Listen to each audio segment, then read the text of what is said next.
بسم اللہ الرحمن الرحیم۔ السلام علیکم۔ مزمل وائس آفیشیل میں خوش آمدید۔ ٹوبہ ٹیک سنگھ میں جنگ روڈ پر ایک محلہ اقبال نگر واقع ہے۔ اسی محلے میں رانا اقرار رہتے تھے۔ شہر سے لگی ہوئی رانا اقرار کی زرخیز زمین تھی اور اس نے اس خطہ پر بورنگ کرا رکھی تھی۔ ساتھ ہی امرود اور لیمو جیسے پھلدار درخت بھی لگا رکھے تھے۔ باقی کی جو خالی زمین تھی اس پر وہ موسمی سبزیوں کی پیداوار کرتے تھے۔ رانا اقرار کے کنبے میں بیگم اقرار کے علاوہ دعا، فوزیہ اور سارا نامی 3 لڑکیاں اور اکلوتا بیٹا ساحر تھا۔ بھائی بہنوں میں فوزیہ سب سے چھوٹی تھی۔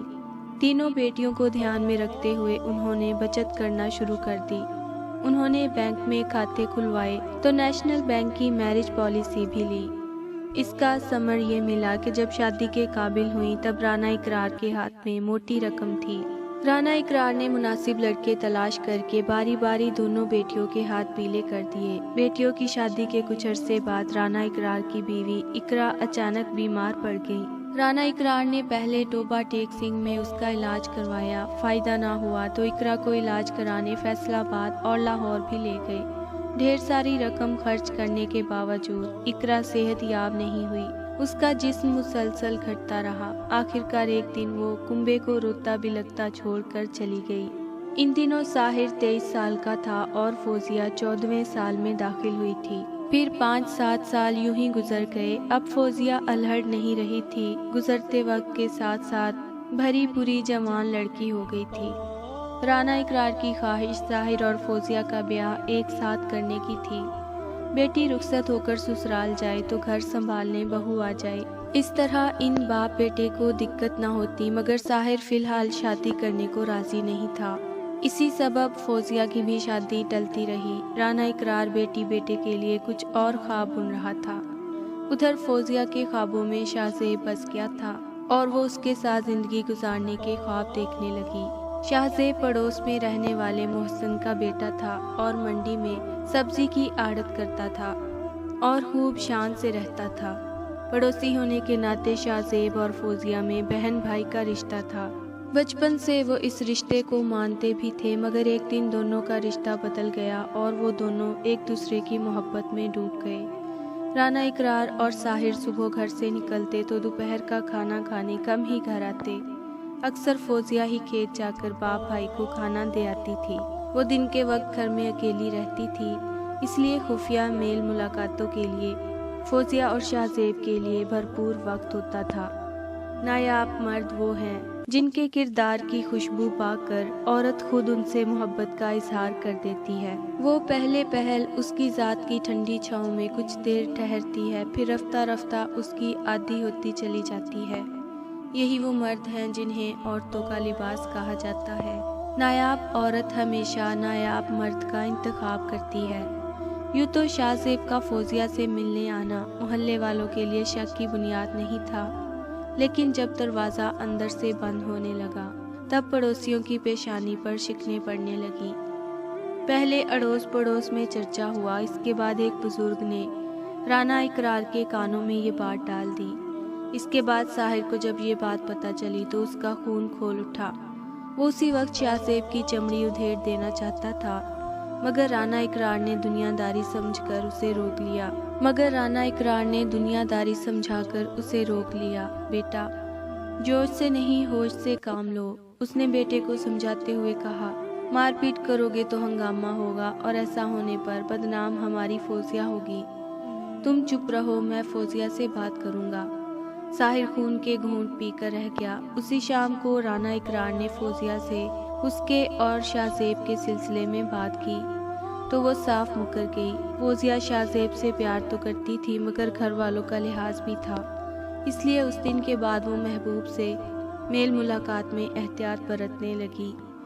نفس وہ بھوکا کتا ہے جو انسان سے غلط کام کروانے کے لیے اس وقت تک بھونکتا رہتا ہے جب تک وہ غلط کام کروا نہ لے، اور جب انسان وہ کام کر لیتا ہے تو یہ کتا سو جاتا ہے، لیکن سونے سے پہلے ضمیر کو جگا دیتا ہے۔ دوسری طرف ساحر کو فوزیہ کے بیان پر یقین نہیں آیا تھا۔ پیداوار فروخت کرنے پر وہ منڈی جاتا ہی تھا، اس لیے اس نے شاہزیب پر نظر رکھنا شروع کر دی۔ اسی دوران ساحر نے نوٹ کیا کہ شاہزیب پہلے کسی سے فون پر خفیہ طور پر بات کرتا ہے، پھر منڈی چلا جاتا ہے۔ روز دوپہر کو یہی ہوتا تھا۔ ساحر کو یقین ہو گیا کہ وہ کہیں اور نہیں، اس کی بہن سے ملنے جاتا ہے۔ اندھی محبت ہو یا اندھا اعتبار، دونوں مل کر انسان کو گہری کھائی میں گرا دیتے ہیں۔ ایک دن ساحر منڈی سے ہی شاہزیب کے پیچھے لگ گیا۔ شاہزیب کا تعاقب کرتے ہوئے وہ محلے تک آ گیا۔ اس نے دیکھا کہ شاہزیب نے پہلے چاروں طرف کا جائزہ لیا، اس کے بعد مطمئن ہو کر کھلے دروازے سے گھر میں داخل ہو گیا۔ اس کے بعد فوزیہ دروازے پر نمودار ہوئی۔ اس نے اطراف کا جائزہ لیا۔ جب کوئی نظر نہیں آیا تو اس نے دروازہ اندر سے بند کر لیا۔ ساحر شاہزیب کو اپنی بہن کی عزت سے کھیلنے کا وقت نہیں دینا چاہتا تھا، اس لیے وہ فوراً دروازے پر جا پہنچا اور زور زور سے کنڈی پیٹنا شروع کر دی۔ کچھ منٹ تو لگا مگر فوزیہ نے بدحواسی کے عالم میں دروازہ کھول دیا۔ ساحر نے اسے خوب پیٹا۔ اس کے بعد فون کر کے باپ کو بلا لیا۔ رانا اقرار گھر آیا تو اس نے بیٹی پر ہاتھ نہیں اٹھایا مگر سنجیدگی سے بولا، بیٹی میں تم پر اعتبار کرتا تھا، کیا خوب صلہ دیا تم نے میرے اعتماد اور یقین کا۔ تمہاری کرنی سے آج میری عمر 10 سال کم ہو گئی۔ اس کے بعد وہ بھی دونوں ہاتھوں سے منہ چھپا کر رونے لگا۔ باپ کے آنسوؤں نے وہ کام کیا جو دنیا کی دوسری کوئی طاقت نہیں کر سکتی تھی۔ کنبے کی آبرو برقرار رکھنے کے لیے فوزیہ نے لمحے بھر میں شاہزیب کو بھول جانے کا فیصلہ کر لیا۔ اسی عہد کے ساتھ وہ باپ سے لپٹ گئی اور پھوٹ پھوٹ کر رونے لگی۔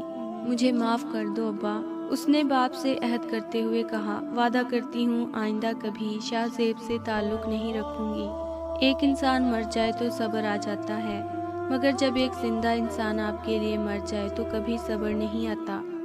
رانا اقرار اور ساحر کو احساس ہوا کہ حقیقت میں وہ پچھتاوے کے آنسو بہا رہی ہے، تو ان لوگوں نے سچے دل سے فوزیہ کو معاف کر دیا۔ فوزیہ نے بھی جو وعدہ کیا تھا اس پر قائم رہی۔ اس نے شاہزیب سے ملنا اور فون پر بات کرنا، یہاں تک کہ اس کی شکل تک دیکھنا بند کر دیا۔ فوزیہ کی بے وفائی اور بے رخی سے شاہزیب تڑپ اٹھا۔ وہ فوزیہ کو دل کی گہرائیوں سے چاہتا تھا اور شادی کر کے زندگی گزارنے کا ارادہ رکھتا تھا۔ اس نے فوزیہ کے بدلے ہوئے رویے کو پھر سے پہلے جیسا بنانے کے لیے ہر ممکن کوشش کی، مگر ساری کوششیں رائگاں گئیں۔ ادھر رانا اقرار نے فوزیہ کے لیے قابل رشتے کی تلاش شروع کر دی۔ ان کی یہ کوشش جلد رنگ لائی اور سمندری گاؤں کے دلدار کا بیٹا عرفان ان کے دل کو بھا گیا، تو رشتہ بھی طے ہو گیا۔ شادی کی تاریخ 18 مئی 2015 بھی طے ہو گئی۔ اس دن سے ہی بارات کے استقبال کی تیاریاں شروع کر دی گئی۔ گھر کے سامنے میدان میں پنڈال لگایا گیا، اسٹیج بنا، میز کرسیاں لگائی گئی، حلوائی بھی پکوان بنانے آ گئے۔ رانا اقرار اور ساحر سب کے پاس جا جا کر تیاریوں کی نگرانی کر رہے تھے۔ شام کا دھندلکا پھیلتے ہی بارات کے استقبال کی تیاریاں مکمل ہو گئیں۔ ریسٹ ہاؤس سے پل پل کی خبر گھر پہنچ رہی تھی۔ معلوم ہوا بارات ریسٹ ہاؤس سے چل چکی ہے اور تھوڑی ہی دیر میں دروازے پر پہنچ رہی تھی۔ اس خبر سے میزبانوں میں بھی جوش و مسرت کی لہر دوڑ گئی۔ والدین کبھی غلط نہیں ہوتے، اگر ان سے غلط فیصلے ہو بھی جائیں تو ان کی نیت صاف ہوتی ہے اور انہی کی دعاؤں سے تقدیریں بدل جاتی ہیں۔ فوزیہ دلہن بنی گھر میں بیٹھی تھی۔ اس کے پاس اس کی بڑی بہن دعا بیٹھی ہوئی۔ بارات کی آمد کی خبر سنتے ہی فوزیہ دعا سے بولی، باجی مجھے رفع حاجت کے لیے جنگل جانا ہے۔ پہلے تو دعا نے منع کیا، مگر جب فوزیہ نے اصرار کیا تو بولی، اچھا جا، جلدی سے فارغ ہو کر آ جا، لیکن یاد رکھنا بارات دروازے پر لگنے والی ہو تو دلہن کا باہر جانا منحوس مانا جاتا ہے۔ فوزیہ چپکے سے باہر نکل گئی۔ چونکہ سب اپنی اپنی دھن میں مست تھے، اس لیے کسی نے اس پر دھیان نہیں دیا۔ تھوڑی دیر میں بارات دروازے پر آ گئی۔ آؤ بھگت کے بعد نکاح کی رسم شروع ہونے لگی۔ دلہا کے بعد فوزیہ سے دستخط کرانے کی باری آئی، لیکن دلہن تو وہاں تھی ہی نہیں۔ دعا کی جان مصیبت میں تھی۔ گھر سے کچھ فاصلے پر ایک سنسان مقام پر فوزیہ زمین پر پڑی تڑپ رہی تھی اور دونوں ہاتھوں سے اس نے پیٹ کے زخموں کو دبا رکھا تھا، پھر بھی خون تیزی سے بہہ رہا تھا۔ ٹارچ کی روشنی میں لوگوں نے فوزیہ کو دیکھا تو ساحر نے دوڑ کر اس کا سر اپنی گود میں رکھ لیا۔ سب لوگ پریشان ہو گئے کہ آخر دلہن کہاں غائب ہو گئی۔ ہر طرف تلاش شروع ہوئی تو فوزیہ کی حالت لمحہ بہ لمحہ بگڑ رہی تھی، اس لیے آنن فانن اسے قریبی ہسپتال لے جایا گیا، جہاں ابتدائی معائنے میں ہی اسے مردہ قرار دے دیا گیا۔ فوزیہ کی موت کی خبر آتے ہی بارات دوبارہ واپس بس میں سوار ہو کر لوٹ گئی بغیر دلہن کے۔ حادثے کی اطلاع پولیس کو دے دی گئی تو منٹوں میں علاقائی تھانہ سول لائن کے انچارج انسپکٹر راہیل مہادیکر پولیس والوں کے ساتھ موقع پر پہنچ گئے۔ فوزیہ کی لاش قبضے میں لے کر اسے پوسٹ مارٹم کے لیے بھیج دیا گیا۔ سب حیران تھے کہ آخر دلہن کو کس نے اور کیوں مارا۔ باپ اور بھائی نے دعا کو بھی بہت کوسا جس نے بہن کو اکیلے باہر جانے دیا۔ کسی کا بھی ذہن اس سانحے کو قبول کرنے کو تیار نہیں تھا۔ جہاں کچھ لمحے قبل خوشیاں تھیں، اب وہاں ماتم ہو رہا تھا۔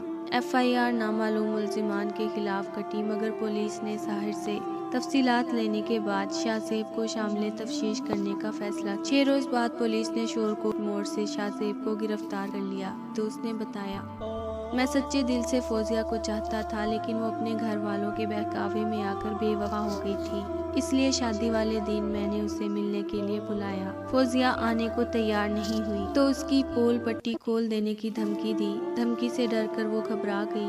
میرا ارادہ اسے لے کر کہیں دور چلے جانے کا تھا، مگر فوزیہ اس کے لیے راضی نہیں ہوئی، لہٰذا غصے میں نے فوزیہ پر چاقو سے حملہ کر دیا۔ اس کے بعد وہ رونے لگا، روتے روتے بولا، فوزیہ مر گئی، اس کی موت کا ذمہ دار میں ہوں اور اس کے لیے میں خود کو کبھی معاف نہیں کروں گا۔ شاہ زیب کی نشاندہی پر پولیس نے قتل میں استعمال ہونے والا چاقو اور اس کا موبائل فون ضبط کر لیا جس سے اس نے فوزیہ کو فون کر کے دھمکایا تھا۔ 19 مئی کو شاہ زیب کو عدالت میں پیش کیا گیا، جہاں اسے جیل بھیج دیا گیا۔ شاہ زیب جیل میں تھا۔ یوں محبت کی کہانی، جرم کی داستان۔